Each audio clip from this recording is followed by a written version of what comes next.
hour or so as a community, as a group of people chatting about games. And who knows, maybe we won't chat about games. Maybe we'll talk about various recipes for, you know, chicken and stuff. I'm actually kind of hungry because I didn't have a very good lunch. I'm Adam Sessler. I'm Chief Executive Producer of Rev3 Games. We're going to try to get some of you on in here as soon as we can. We do have a special guest. It's Andy Schatz, who's the creator of the long-awaited indie game title, Monaco. It's coming out on Wednesday. Is that correct, Andy? That's right, next Wednesday. It just went up for pre-order on Steam today, so you can pick it up now. That's great. So, okay, it's definitely on Steam. Is it also on other platforms as well? Yeah, it'll be Steam and XBLA next Wednesday.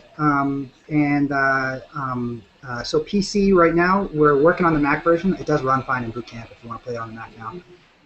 And then you know, if things go well, we'll go to other platforms. But yeah, Steam and XBLA at the moment. Now, this is a game that has appeared at many. Actually, the last time you and I sat down and talked, it was for the Independent Games Challenge that was held concurrent with the DICE conference in Las Vegas.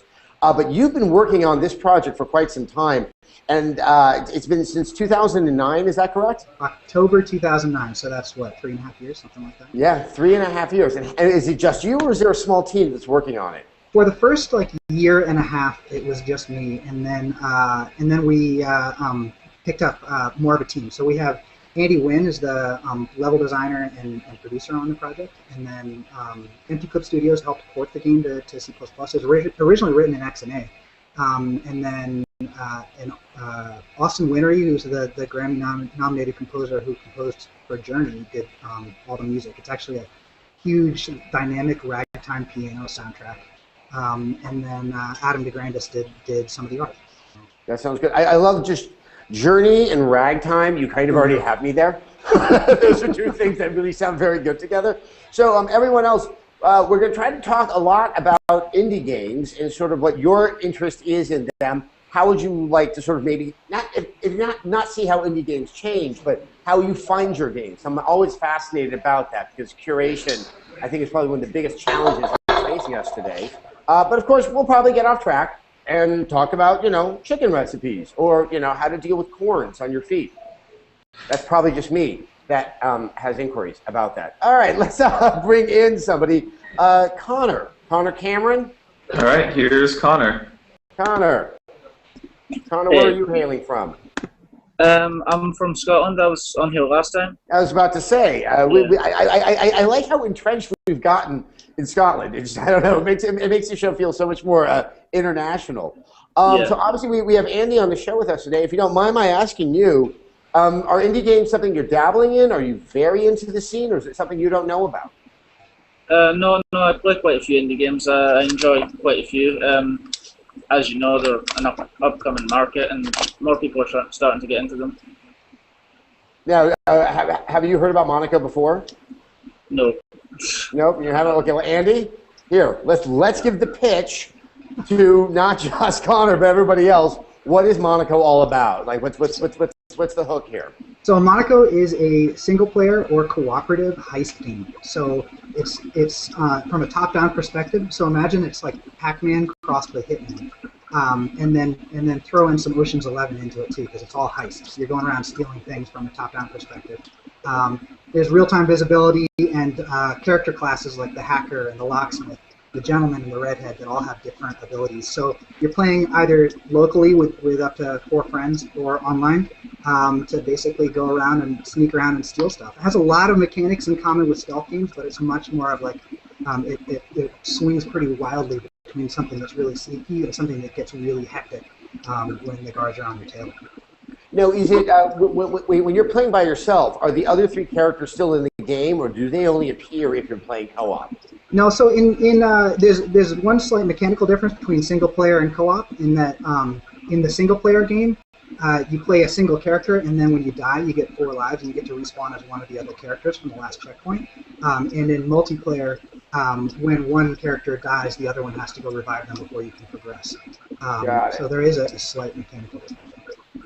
So Connor, Pac-Man meets Hitman. Is that chocolate and peanut butter for you?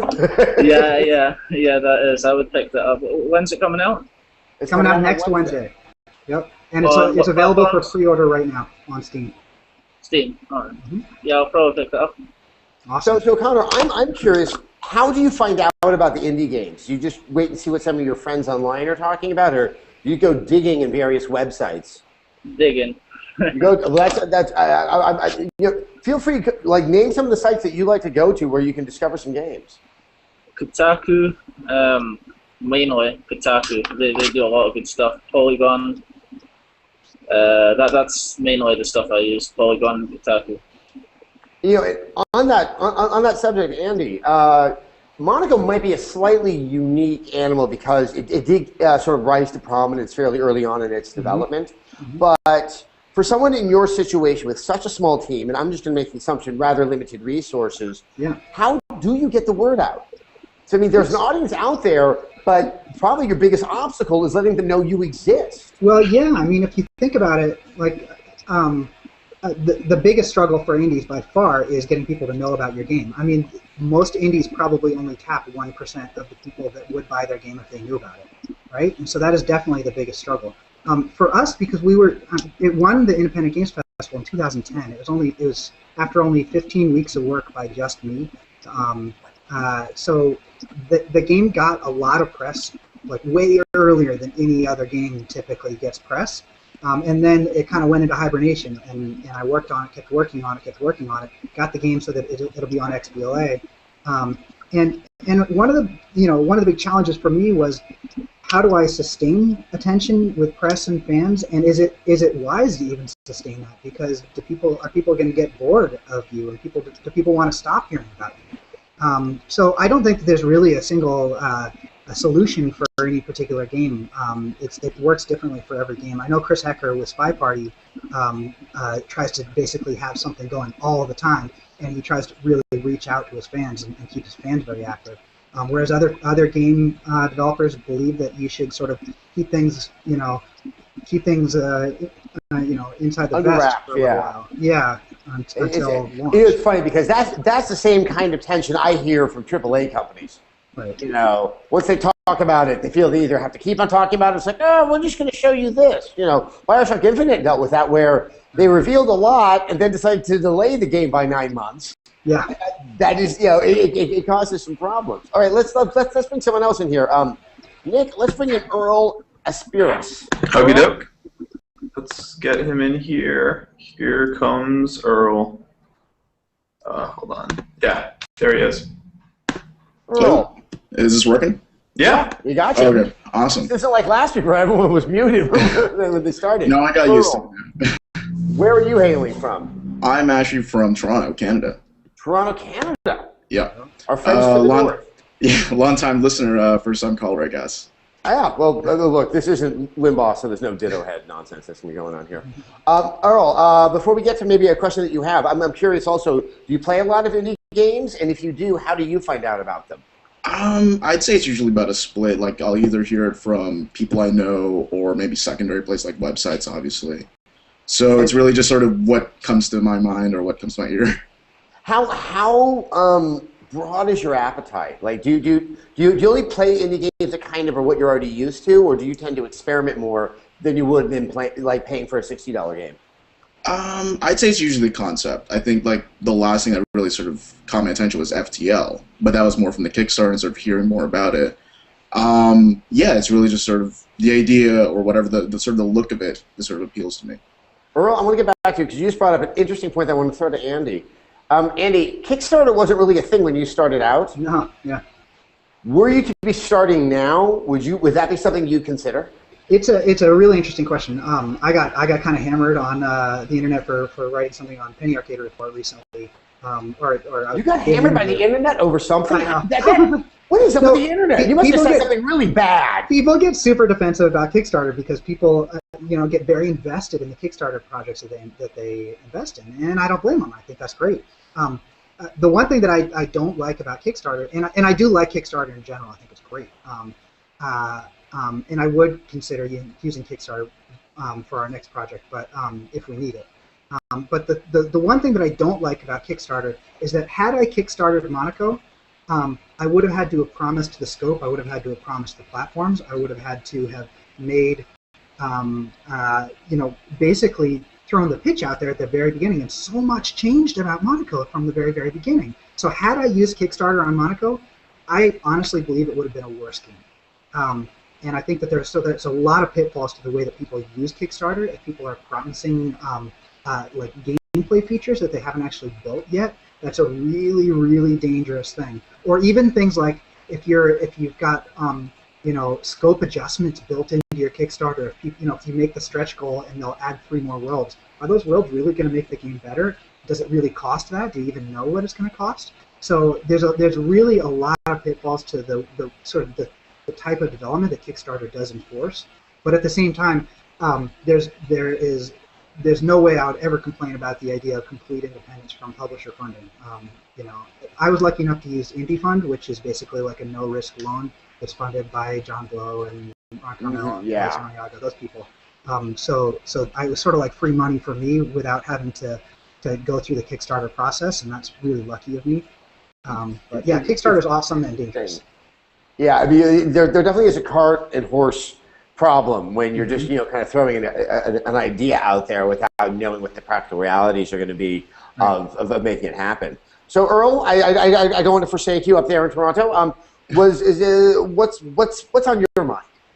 I actually had a different question, but because we have a special guest here. No. I do have an interesting idea, or a question rather, is what was the inspiration for how you made Monaco? Because I really love the setting and the sort of gameplay mechanic of only being able to see the area based on where you are. Right.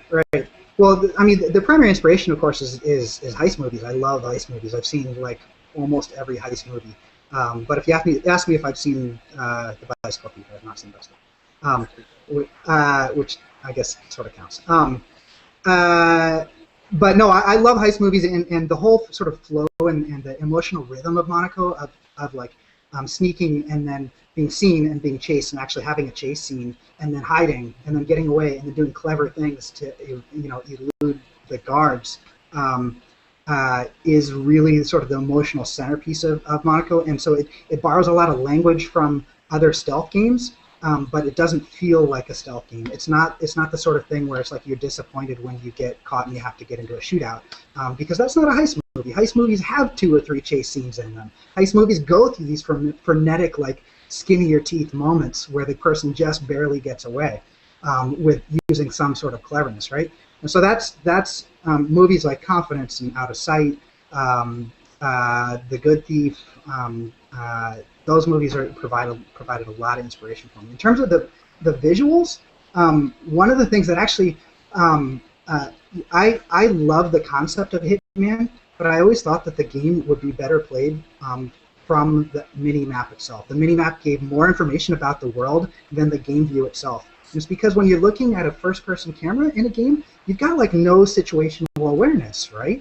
That there's no in real life, you can like feel the wind on the back of your head when a door opens behind you, and you can't do that in a first-person game. So, but the playing from a top-down perspective sort of creates that sort of 360-degree situational awareness that you actually kind of have in real life. It's almost like the blueprints that you would imagine the heist people would steal, and that's how they're plotting their course of how they're going to pull off the stunt. I agree with you. I absolutely love heist movies, and I've decided it's just they're such perfect stories about process, planning, teamwork, ending up in results. It's how you wish all things could actually be. And it seems to only work if it's a criminal endeavor. Yeah. And the cool thing about Monaco is that the first time you play it, you go in and you're a bumbling mess. It's like fucking Bang Hill, right? But then as you get to know the game, you get to know the layouts of the levels, and then you start planning things out, and you start talking with your friends over the voice communicator or whatever, and you say, all right, I'm going to take over I'm going to take the ballroom, you take that. You hit the lights, that kind of thing, and it all starts to play like a heist once you get good at it. No, yeah, you're a good salesman for your own game there. It's a good game. Earl, thank you so much. Feel free to hang out. Let's move on to Jaron. Sure. While we're doing that, should we take a question from the chat? Yeah, let's take a question from the chat. It has a question for you, Andy. All right. Hold on. There we go. John Tomlin has a question for you, Andy. He wants to know your opinion on cart life and the amazing speech the creator of Cart Life gave at the IGF Awards this year. I love Cart Life. I think Cart Life's amazing. When Fez won the IGF last year, it felt like the culmination of where indie, not every indie, but where indie as a trend was going for the previous 7 years. And it felt like, okay, this is it. Like, indie needs to do something new. Like, Fez was like, it's a puzzle platform. This is what we think of when we think of indie.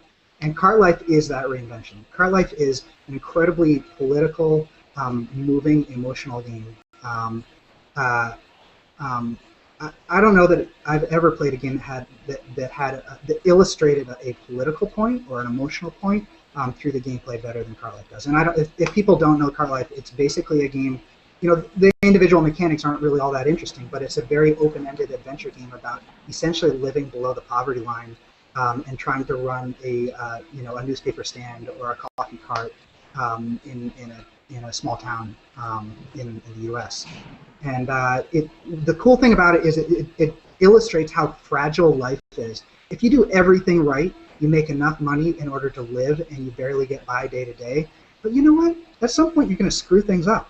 And when you screw things up, your life's going to go to hell, and you're going to lose your kid. The court's going to take your kid away or whatever. And sort of that monotony and the difficulty of living everyday life through beneath the poverty line just really comes across through the gameplay itself. Without being, it beats you over the head, but it doesn't beat you over the head from a moralistic standpoint.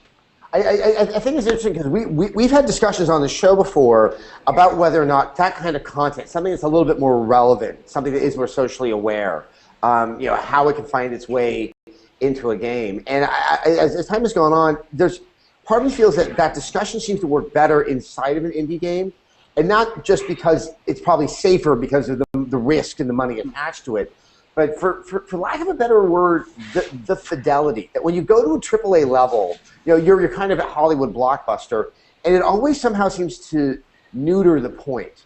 That at some point, like, it has to have a broad-based appeal, and you're going to start to shave away kind of the edge and really the angle of that. And there's almost like you can only really convey that message in something that's smaller and carries less risk, I guess. Well, yeah, Cart Life is not a fun game to play. It's actually not. And that's sort of the point to some extent. Whereas BioShock Infinite, as an example, which I loved, felt like a great FPS and a great story. But because the original BioShock was also a good FPS and a really great story. But both of those continue to get better, and the better that they get, the more they don't seem to live together very well. To me, it almost feels like it's not like they've grown farther apart. It's just that the fact that they're both so good makes it more obvious that it's like, this is an FPS with an interesting story, and like FPS is, you go around shooting. I can see where the argument can be made that the experimentation that's happening in the story, and I would still argue is happening in the gameplay, don't intersect. There's a great game. It's a great game. I'm not going to take anything away from it. So let's move on to Jaren. Nick, can we bring in Jaren? Yeah, absolutely. Here's Jaren. Jaren. Hi. Have you been on before? Yes, I was on here last time. Look at this. I don't know how this seems to happen, but congratulations on figuring out whatever the alchemy is to jump to the front of the line. There was one thing that I wanted to tell you, but I didn't get a chance. I've been watching you since I was 9 years old, and I saw the very first episode of X-Play on G4 when it aired, and it's amazing to see like how much farther games and technology have gotten since that first episode of X-Play, and I would never imagine that I'm actually able to talk to you. So being able to talk to you, it's a really, really big honor for me. Oh, thank you very, very, very much. I've done some presentations where when I started, it was GameSpot TV back in 1998. There's these things that we were covering and sort of excited about. There's this game called Unreal, and there's this other game people have been waiting for. We didn't know if it was going to be good or not, and it was called Half-Life. Mm-hmm. And back then in '98, there was just no way of predicting how those two companies would become probably two of the most powerful, independent, sort of operators inside of the game industry, 15 years later. And so I think it's with that in mind that everyone should look at Andy right now and realizing he could have like a crown on his head, you know, a decade from now, that you really don't know where these things will start to grow and how they will change over time. But anyway, Darren, I've proselytized for too long. You got a question for myself or Andy? Yeah, there was this one thing I wanted to ask you. It seems like I saw the PS4 event, and I loved the PlayStation 2, and I got a 360, but I eventually got a PS3 during Black Friday. But there was the one thing I noticed is the graphics in all these games, they always keep getting better, but it feels like the gameplay almost generally, it always feels kind of the same. Like when you saw Killzone Shadowfall, yes, the graphics, it looked amazing how much more realistic everything looked, and yet it's still a first-person shooter. You're kind of shooting someone in the face a lot still. Yeah. Yeah. Do you ever see like that? Do you ever think that developers spend more time focusing a little too? I mean, don't get me wrong. I love seeing amazing graphics, but do you think that these companies spend too much time focusing on graphics, and they could spend like some of that time they're focusing on the graphics, trying to evolve how the gameplay works? Andy, I'm going to throw this to you in a quick second, especially because you're working with almost all gameplay and some aesthetics, even though it's a beautiful game. But I think the thing is that it's easier to improve the graphics because you can get away with doing something sort of incrementally superior in your lighting engine, and you have something that looks better than the previous iteration 2 years prior. Gameplay takes experimentation, it takes trial and error, and it has to allow for failures and reiteration. And say you're at certain publishers that want you to have another version of that game come out in 2 years, you just don't really get to have a ton of those luxuries. I think that's why you look at things like, even where you are supposed to see gameplay innovation or gameplay changes, as with Assassin's Creed Revelations, there's all the bomb making, which I never thought, oh god, I need my bombs in my Assassin's Creed game. But moreover, you quickly realize you don't need to make bombs, because they realized that system didn't completely work, and so they just populate bombs throughout the entire game. That you really need to kind of work these things out. Obviously, Andy, you spent quite a few years, and I'm just going to make the assumption that you spent it more on gameplay. Oh yeah. Than you did on graphics. Yeah, I think that it's a little bit. There's a little bit of a misread here of how the AAA team will work, right? The AAA team is going to have a graphics team, and then they'll have their gameplay teams, and they're working fairly independently. And so it's generally not a question of like how much time do we spend on this or that. They work pretty much independently, and I think that the real question is why are big budget game companies so risk averse in terms of their gameplay and gameplay experimentation. And that's largely because it costs a lot of money to get a new concept out there, basically, and it's a huge risk. Teaching anyone anything new, one of the so Monacos basic interaction, there's basically no buttons in Monaco except occasionally if you need to shoot a gun, which is very, very occasional, or use a smoke bomb or something to get out of a sticky situation, you press a button. Other than that, everything is just like if there's a locked door, you run up to it and you push into it, and a little timer fills up, and eventually the door will unlock. And if you give the locksmith, it'll happen faster. And we spend a lot of time trying to eliminate anything that requires tutorial, because anything you have to teach a player is like an instant turnoff. You lose some percentage of your players when you have to teach them something. And so doing new things with gameplay, it's almost like you have to spend equal amounts on the marketing in order to get people interested in it and understand it before they even start playing it, if you're going to do something new. So it's a very difficult thing to do when you're working on with these huge budgets and working with a huge amount of risk. Now, but now, in terms of time, and I didn't, would 2 years be enough to really kind of experiment, try things out, watch them not work, and get them implemented into a game, a AAA game? And I think it's worth clarifying. You have worked on AAA titles. Yes, I have. You come to this with a wealth of experience. I mean, I still look at some of those time strictures and the need to have something hit. Right. That of course there's the risk averse just because of the cost, but there is also cost and experimentation that may not ever be implemented in the game. Well, and you could argue that you could have a bigger team working on the prototype, so you could fail faster, right? And prototype faster. But often things don't really work that way. Often it's a situation where it's like, you're halfway into development, you discover that this feature would be just better a different way. And at that point, then you do start to run into some roadblocks in terms of like, the graphics, how they're integrated with the gameplay. That's like, oh no, we've already programmed the graphical systems in order to fit with our existing gameplay systems. We can't change that now.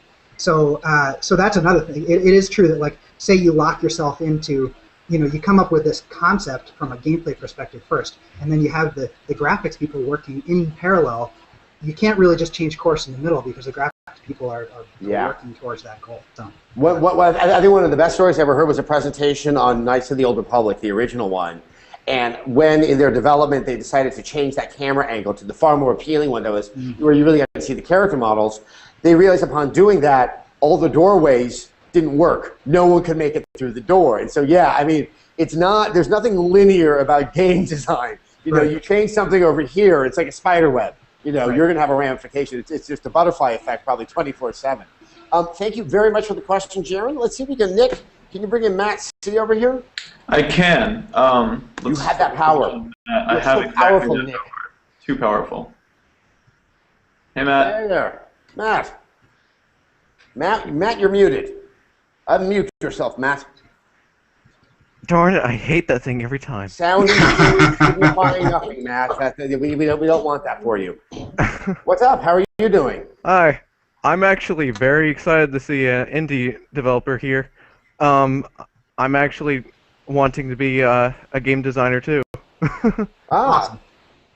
So, I mean, if assuming that you were to put yourself into the indie space, Matt, what's the kind of game that you would like to kind of play and experiment and hopefully, make and design and let people play?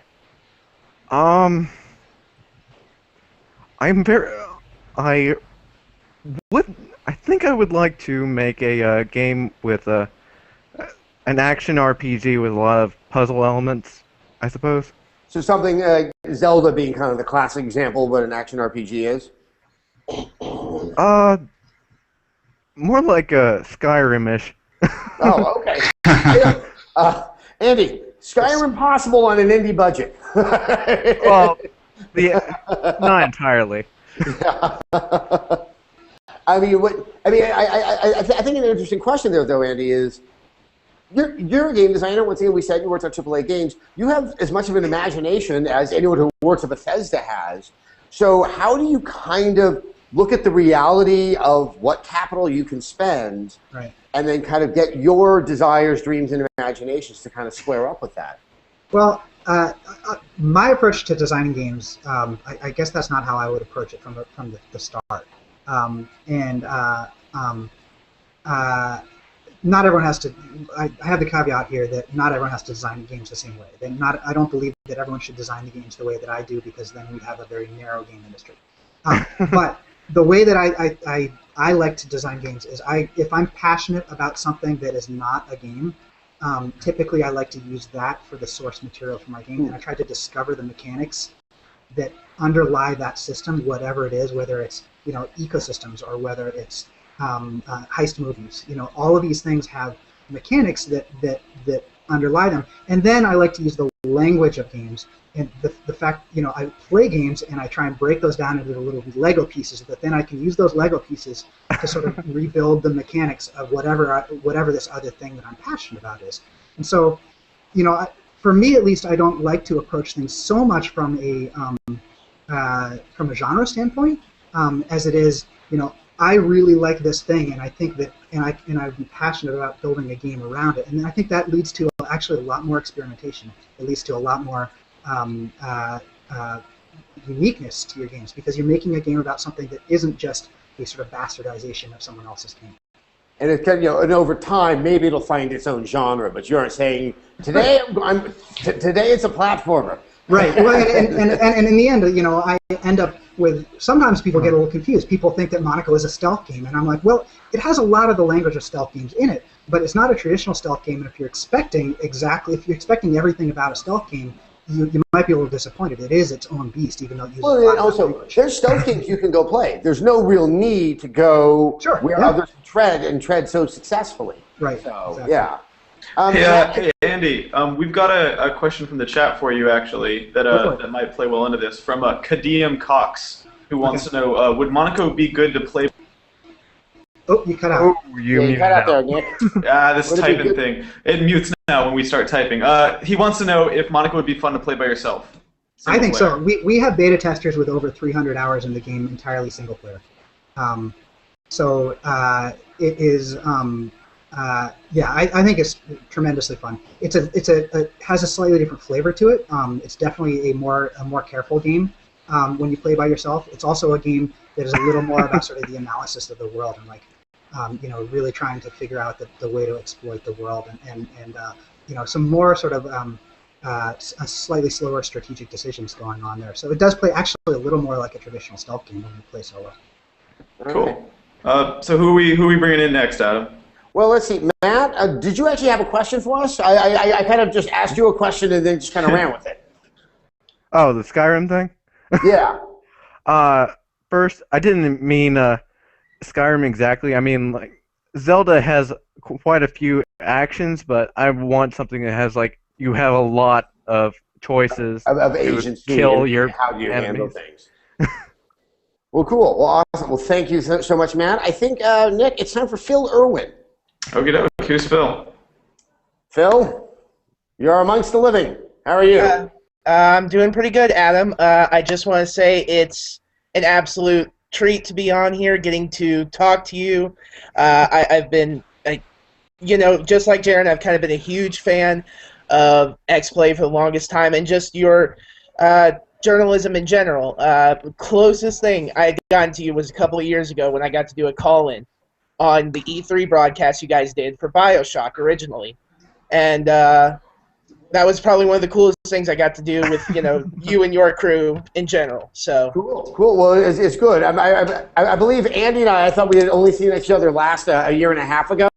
Turns out he waved to me at the Game Developers Conference, and I just looked right past him. So, well, Phil, do you have a question for myself or Andy? I guess I kind of am going to go with the whole gameplay thing in general. The whole aspect of, like, this, I guess what is being described as this player freedom in terms of what you can do in Monaco.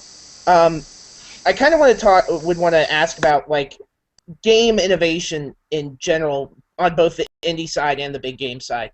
Because two titles that have stood out for me in about the past 6 months was FTL. I was really surprised how it did this kind of RTS, space simulator, roguelike hybrid game. And then the other one, which I have only owned for about 2 weeks and have already sunk 60 hours into, is Dragon's Dogma. And I was blown away by the level of innovation in that game's combat. And I just wanted to ask, what did you either think about those games, or do you think, if they really shook up how we can have different gameplay through the indie side and, the not big name, but supported or published by a big name side? I'll start first because I only have experience with one of the games, and that's FTL. And I just there are those moments when you kind of realize that there's both the familiar, but it's arranged in a way that feels new and fresh, and that gets I definitely get excited with that. Dragon's Dogma I have yet to play. I know it's like, oh my god, why haven't you played it? I was busy having my job taken away from me last year, right around the time it came out, and I just keep on forgetting to actually go get a copy and play it. Well, yeah.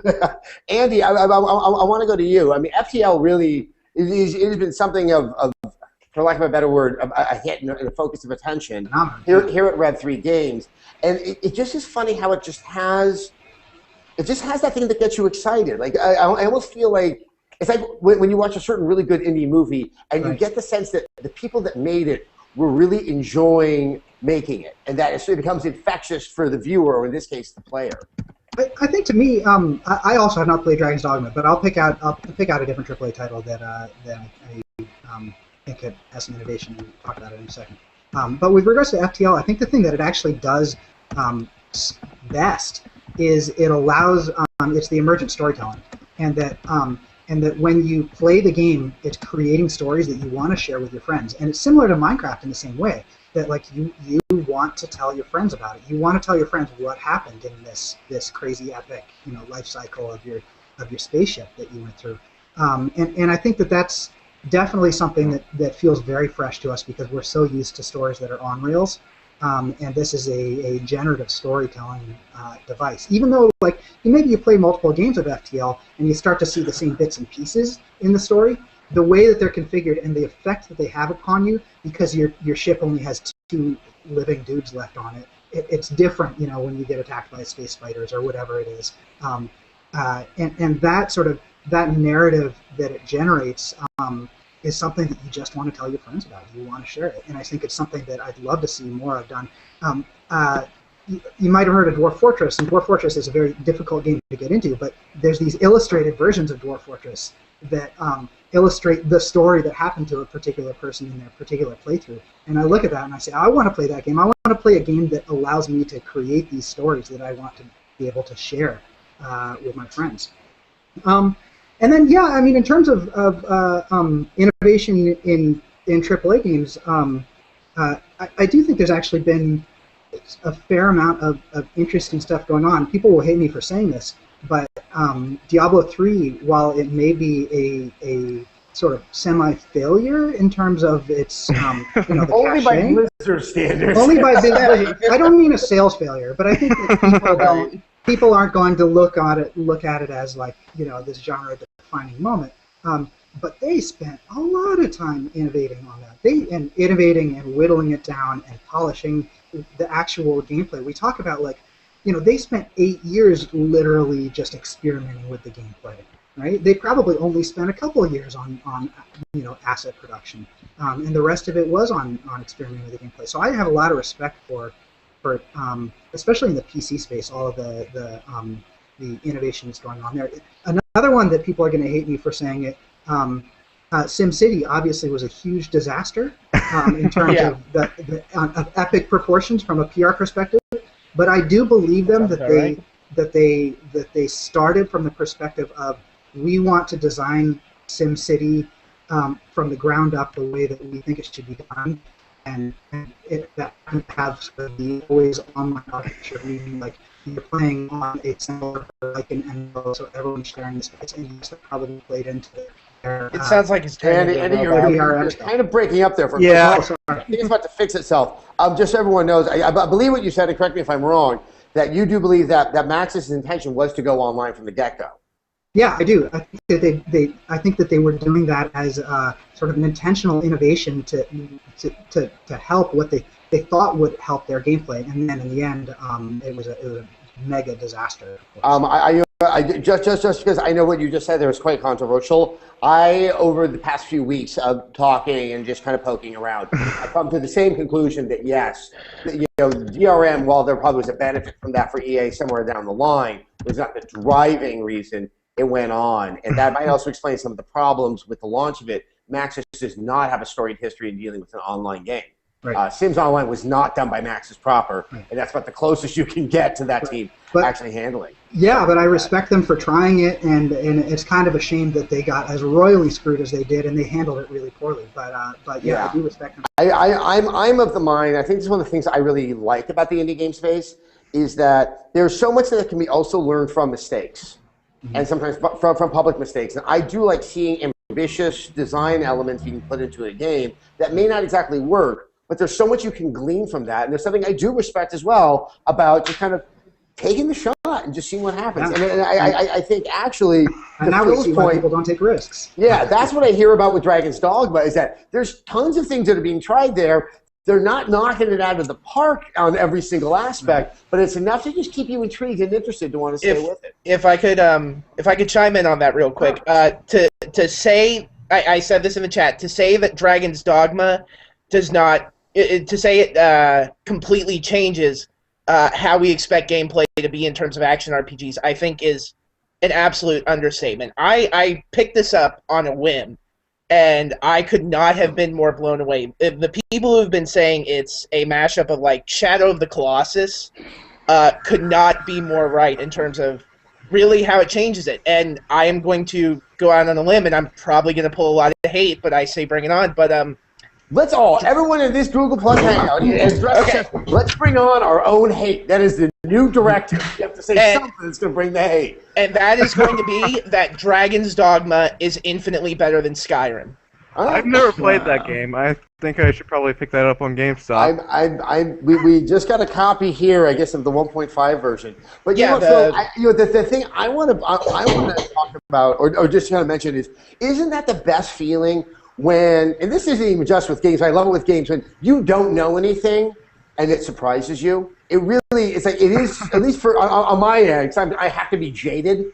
It is just such a thrill, to just pop something in, expecting one thing, or not having no expectations, and getting something completely different. It's really fun. It was really just an amazing middle ground. It's like I wanted to give Dark Souls a try, but that really turned me off with its difficulty curve. I'm not going to bash it and say it's a bad game. It just wasn't for me. It's not for the faint of heart. I am faint of heart. So I found this just right in the middle. I'd say about the only thing it lacks, and this is of course room to be improved on, and I don't know if they're doing it Dark Arisen, but the next game, all it really needs now is the world size, player freedom, and weapon and equipment customization, and they would have a near perfect game that would maybe make Bethesda go, maybe smashing things or slapping things with swords, hammers, and bows isn't going to work anymore. All right. Well, hopefully Capcom is watching, and they will pay attention to your advice. There was one thing I wanted to mention. Like, he talked about how Dragon's Dogma was getting better. It was like a completely unexpected game coming from Capcom, and that's one thing that I notice about the gaming industry. It's that people say that these huge, big publishers and these companies, they're just doing the same thing over and over again, but it feels like Capcom is trying to make new names for themselves, like what they did with Dragon's Dogma and with that Deep Down thing we saw at the PS4 event. I mean, yeah, to be fair, Capcom also has this affinity for something called Resident Evil. Oh boy! I was so excited to go think about what it's done for a few years. I do understand where you're coming from, Jared. I was so excited for Resident Evil 6. I loved Resident Evil 4. It was my first rated M game for the GameCube when I was 11. Wow. Mine as well, actually. Resident Evil 5, and I was so hyped for Resident Evil 6. I traded in my copy of Prototype for Resident Evil 6. I was so short on money. I was so excited. I wanted it so badly, and then I popped it in, and then I thought, oh God, what happened? I will never understand what Capcom is trying to do. Well, if I can bring it back to what Andy was saying earlier, or I'm sorry if I got his name wrong. You're right.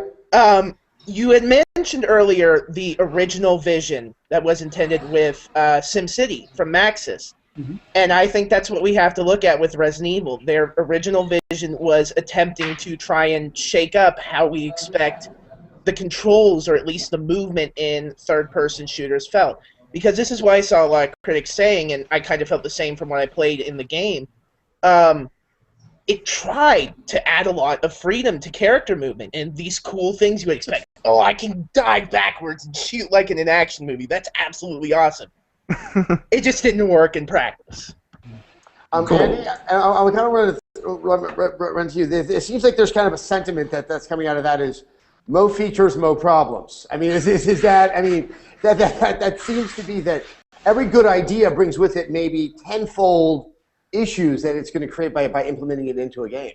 Yeah, especially to if you expect that each feature is going to be at the same quality, at the same high bar level of quality that everything else should be at. If that's the intention, then it gets really difficult. With Monaco, we were going to add two additional game modes.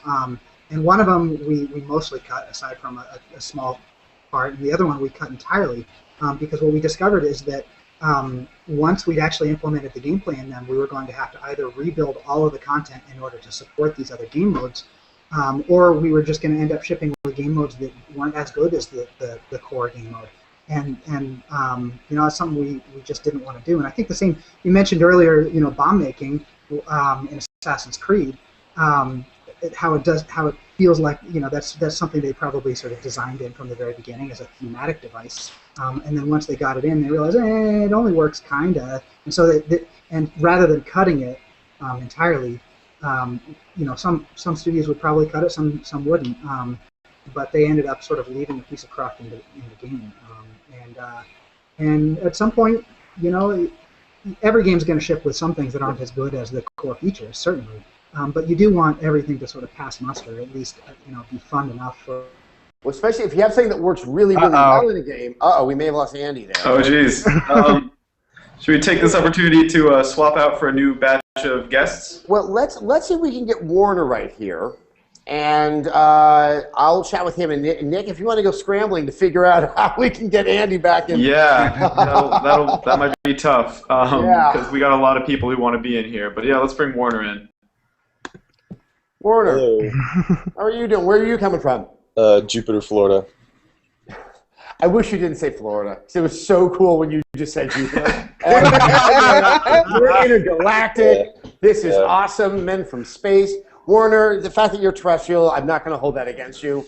Do you have any questions? I mean, we do not have Andy here anymore, so feel free to just throw anything out there. It was actually more back on the beginning topic about indie games, being, you're allowed to be more risky with them since they're either free or they're cheap. Like, I'm enjoying what Sony's doing with the PlayStation Vita and, like, how their games are different prices, basically, for, like, smaller games. Like, Little Deviants, it wasn't a great game, but it was cheaper than buying Golden Abyss, and it kind of allows for the consumer to be more risky, as well as the developer to be able to get the games out. I don't know. I hope they kind of continue. Have you seen what's been happening now and what they've announced with their indie platform? That they've really opened it up to make it easy for indie developers to come on board, and that most importantly, that developer gets to choose their own price. So if they want to put out a free game, it is absolutely at their discretion to do that. Yeah, like maybe not indie games exactly, but I'm saying like games as like maybe a AAA game, maybe the next BioShock is $50 instead of $60. I know that wouldn't happen, but maybe it would allow. Yeah, I think it could. I want to throw the flip on you. First, let me ask: did you like Skyrim, or do you like Fallout 3? I think I put like 5 hours into Skyrim, and then there was just too many games, so I haven't really got. I'm trying to think of a big, long game that you like. Grand Theft Auto. Okay. Okay, big game. Tens upon tens of hours of gameplay and a variety of stuff, and it also has co-op. If they sold it at $100, would you find that an acceptable price? No. Okay, so what I'm getting at is it sounds like you'd be excited to see the games are cheaper, but on the other end of the spectrum, if the games that have more content wanted to sell themselves at a premium, does that not sound like something that you would go for? No, I guess I see what you're getting at, but it would be more like as Sony has said, they kind of want 60 to be the cap. So hopefully that would be something that they kind of keep as a standard, and then whatever else kind of. The issue is if 60 is the cap, most everyone's going to try to put it out at 60, unless in the case of something like Little Deviants, it is kind of a smaller in scope game. I fear that I think that they should just take it off at the top and have someone risk and try what happens with a $100 game. That way you have more elasticity in the pricing. I think we're going to start to see something that feels a little bit more fair. I just wanted to get rid of unnecessary multiplayer that we don't need. But the whole reason we have multiplayer is a different thing altogether. It's to prevent used games. Because used games seem to cause multiplayer. Do you understand that, everyone? Used games cause multiplayer. It's like looking at dog poop gives you herpes. But yeah, because I mean, I love my trophies and stuff, and then when I look at Tomb Raider, I was totally willing to play through that and get it all, and then it was like, oh, reach the level cap. I was like, well, no. Yeah. Well, Warner, I would like you to keep on trying to get to Jupiter itself, so that you could be our first person to address the Sess from space. But in the interim, let's try William O'Neill. Hey, is that okay, Nick? Yeah. Here's William. William. Hello. I have a very, very close friend and colleague named Will O'Neill. Hopefully he's watching right now, and he will know the remarkable point of contrast between the two. How are you doing? I'm doing all right. Good. Where are you contacting us from? East Lansing, Michigan. Oh, cool. Cold still in Michigan? Did you guys just have a stupid storm last week? It's still raining. It's been raining like all week. Oh, sorry about that. Well, you're indoors. That's where games are played. All good. Well, what's on your mind? Well, I had some questions for Andy, but since he's not here, I guess Defiance came out kind of recently, and I haven't really seen a game before that's tried to mix like TV shows and video games in the same kind of world. You know why? It's probably a bad idea. Yeah. In fact, I stopped calling it Defiance. I'm going to call it Defiance. Anyway, we did actually talk quite a bit last address to Sess about sort of the idea of, I guess it was a while ago, about sort of games and television shows. But is it something that appeals to you, or? I haven't picked it up, but my friend did. He said he really likes it just because he likes MMOs. He likes the gun. It has like the Borderlands gun aspect to it, where the guns are all kind of randomized. But all right. So, but I mean, it seems to have not tantalized you with two concurrent narratives, both in game and television form. I am interested to see how many people actually like it, though, and how they handle it. I'm interested too. The TV show apparently pulled in some of the highest ratings ever for the Sci-Fi Network. Understand that's a very important context. Highest ratings ever for the Sci-Fi Network. But whether or not that affects the game, or whether or not they actually liked what they saw, I mean, it's a highly risky venture that I think is only become far more interesting as it goes on. It only takes one good, adaptation between the two in order to start like a whole trend. So. Oh, I know, and you know what? That's always what one of my fears are. I don't mind the idea that someone does one good job, but it's back when I'll throw this out there because I can talk about this now. Back when it was at Tech TV, we had some theme weeks, and there was like Speed Week for like fast stuff, and there was Fear Week for scary stuff. And there's something else. And this was right around the time that the Discovery Networks had started becoming really successful with Shark Week. And it kind of occurred to me that did the higher-ups look at that and realize and think that it was the week part that was so exciting and not the shark part? And that's the thing, is that when there's a big success, so many other sort of people that run media companies, be it games or otherwise, think it's the most superficial aspect of it that caused the success rather than the actual creativity, workmanship, and effort that made that particular product so good. So, it's one of the greater conundrums. Nick, I realize that we're getting close to the 5 o'clock hour, so I think we're going to stay with our gang that we have here. But I thought we'd see if we have any interesting questions out there in the world of chatting. Yeah, we have a few. This one's not strictly indie, but it's pretty relevant to today. People are wondering what your thoughts on the Nintendo Direct announcements were with the new sort of 2D-ish Zelda, Link to the Past follow-up, and all that stuff. All right. First, let me caveat this. I'm going to be a little bit guarded in what I say because we're going to have some more stuff I can't talk about yet tomorrow on the site from some stuff that we did with Nintendo. I think it's actually a pretty good move on Nintendo's part. It's unfortunate because it was something I would love to have seen them do with the 3DS last year. 3DS has had an increasingly superior software lineup. It's the one I wish they had at their launch. I think they're making the right business move to go back to some of the tried and true classics. Do Link to the Past. I love the idea of Donkey Kong Country Returns on the 3DS. I think it's an interesting strategy. I do wonder if this is what's going to happen with the Wii, that there's going to be nothing really available for it for a while. They're going to drop the price, and then suddenly they're going to kind of really lean heavily on nostalgia, and it becomes kind of the primary second console in people's homes. But I have to say that after the Nintendo Direct today, there seemed to be a clearer sense of strategy, purpose, and communication with the audience that seems to have been eluding Nintendo, both with the Wii U and to a lesser extent with the 3DS over the past months. Like I said, I'm going to hold off on saying any more there, but you will hear more of my opinions tomorrow morning, probably around 10 o'clock up on the site. I hate to have to do that, but when I sign something and I tell a company I'm going to abide by a certain set of rules, I'm a Boy Scout when it comes to that. Hey, Nick, do you think we can drag in Alexander Vincent? We can, yeah. Let's see if he has a camera. Is he with us? Hello. I have a camera. I have a cam. You have one. I'm an empiricist.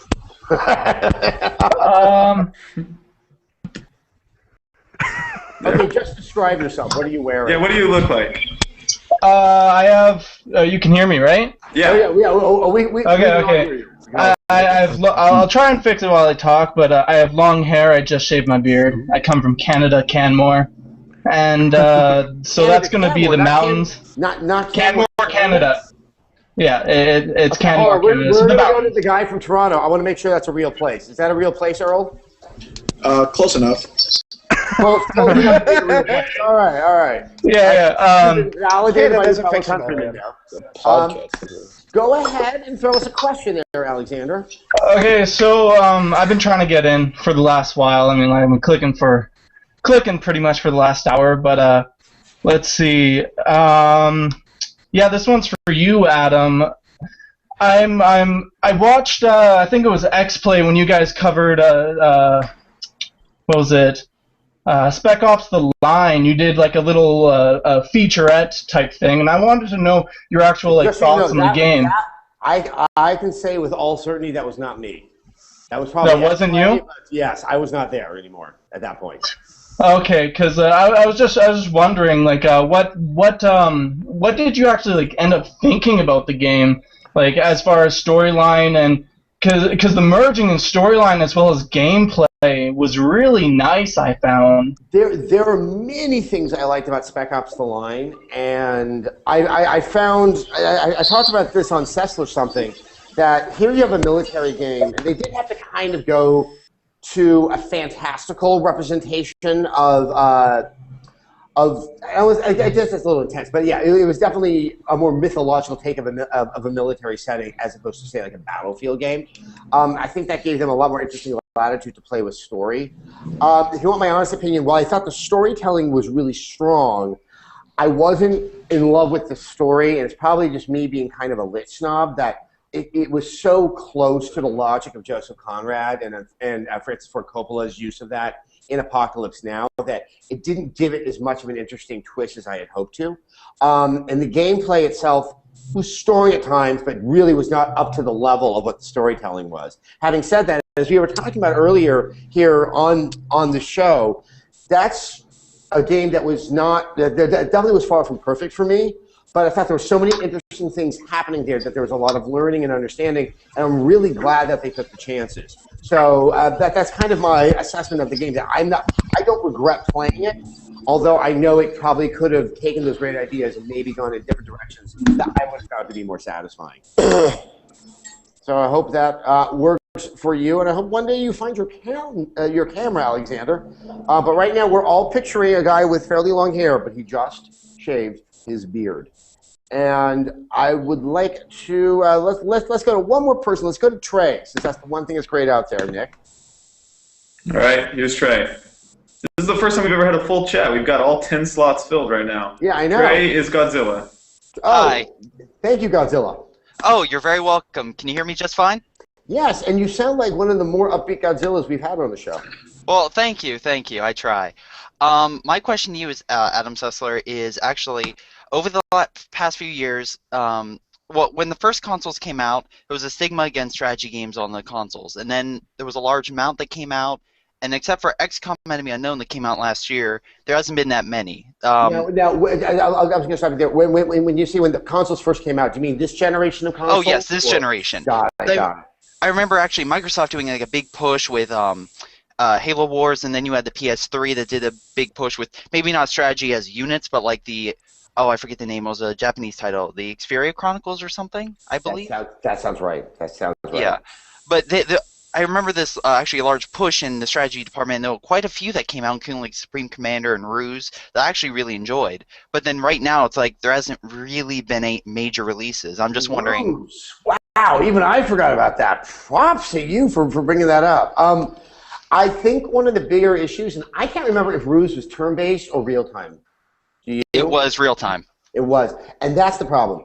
I don't think real-time strategy works on consoles because of the controllers. That's the one thing, and that's why XCOM works so beautifully on a console, is because it's turn-based.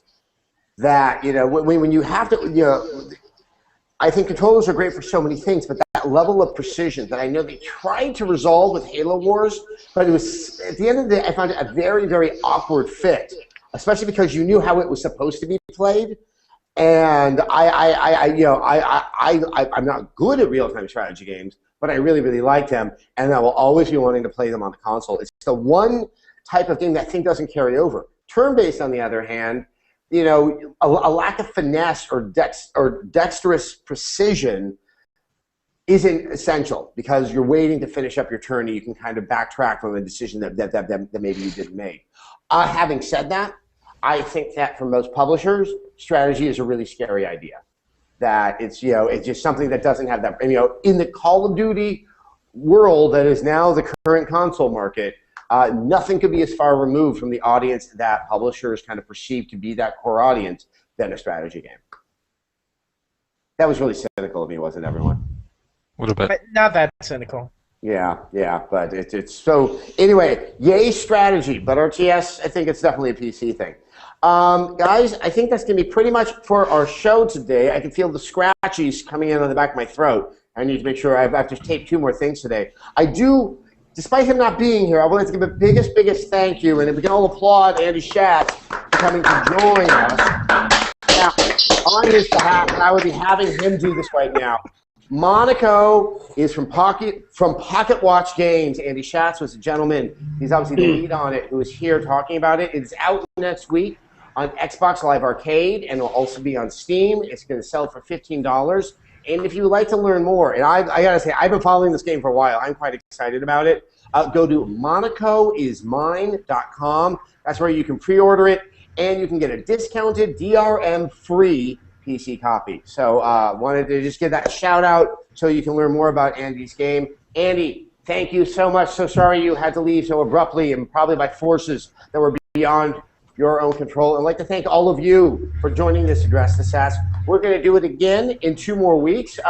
Let's see what happens in the game industry because someone does something to piss someone off so easily. Let's not choose a topic now, and it will probably be chosen for us. And I invite all of you to be here then. Remember, Wednesday, 2 Wednesdays from now, 7 p.m. Eastern. Thank you so much for joining, guys. Bye-bye.